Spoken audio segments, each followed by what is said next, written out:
बिहार में लाखों पेंशनधारियों को बड़ा झटका लगा है और इसका कारण है जीवन प्रमाणीकरण यानी लाइफ सर्टिफिकेट अपडेट न होना। राज्य भर में करीब 37 लाख पेंशनधारियों की पेंशन प्रभावित हुई है।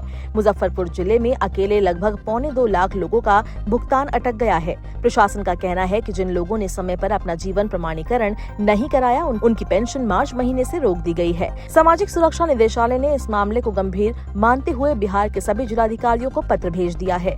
पत्र में साफ कहा गया है कि बड़ी संख्या में लाभार्थियों का जीवन प्रमाणीकरण लंबित है, इसलिए उनके खाते में पेंशन ट्रांसफर नहीं हो पाई।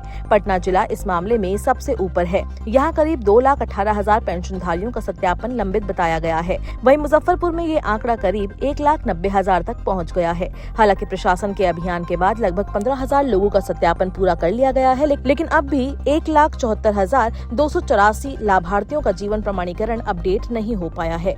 सबसे ज्यादा मामले मुशहरी प्रखंड के सामने आए हैं। इसे देखते हुए जिलाधिकारी ने सभी बीडीओ को तुरंत पंचायत स्तर पर शिविर लगाने के निर्देश दिए हैं। इन कैंपों में लाभार्थियों का निःशुल्क जीवन प्रमाणीकरण कराया जाएगा ताकि जल्द से जल्द रुकी हुई पेंशन दोबारा शुरू की जा सके।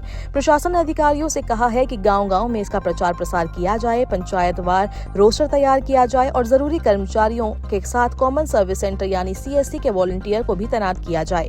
अब आपको ये भी बता दें कि जीवन प्रमाणीकरण आखिर होता क्या है। दरअसल सरकार ये सुनिश्चित करना चाहती है कि जिस व्यक्ति के नाम पर पेंशन जारी हो रही है वो जीवित है या नहीं। इसके लिए बायोमेट्रिक सत्यापन कराया जाता है, यानी अंगूठे के निशान या अन्य पहचान के जरिए लाभार्थी की पुष्टि हो जाती है। लेकिन कई बुजुर्गों और बीमार लोगों को बायोमेट्रिक में दिक्कत आ रही है। कई बार मशीन अंगूठे के निशान नहीं पकड़ती या लाभार्थी कैंप तक नहीं पहुँच पाते। ऐसे मामलों के लिए प्रशासन ने भौतिक सत्यापन का विकल्प भी रखा है।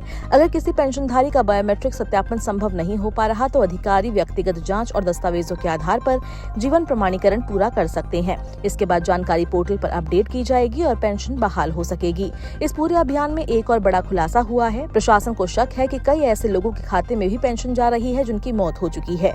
जीवन प्रमाणीकरण के दौरान ऐसे कई मामले सामने आए। अब सरकार ने निर्देश दिया है कि मृत पेंशनधारियों के नाम के आगे डेथ मार्क किया जाए। साथ ही अगर किसी मृत व्यक्ति के खाते में गलत तरीके से पेंशन की राशि गई है तो उसकी वसूली भी शुरू की जाएगी। यानी सरकार अब पेंशन व्यवस्था को पूरी तरह पारदर्शी बनाने की कोशिश में है, लेकिन दूसरी तरफ कई जरूरतमंद परिवार पेंशन रुकने से मुश्किल में आ गए हैं। गाँव में ऐसे बुजुर्ग भी हैं जिनके लिए यही पेंशन दवा और रोजमर्रा के खर्च का एकमात्र सहारा है। प्रशासन लगातार लोगों से अपील कर रहा है कि वे जल्द से जल्द अपने नजदीकी शिविर या CSC सेंटर पर जाएं और जीवन प्रमाणीकरण की प्रक्रिया पूरी कर लें।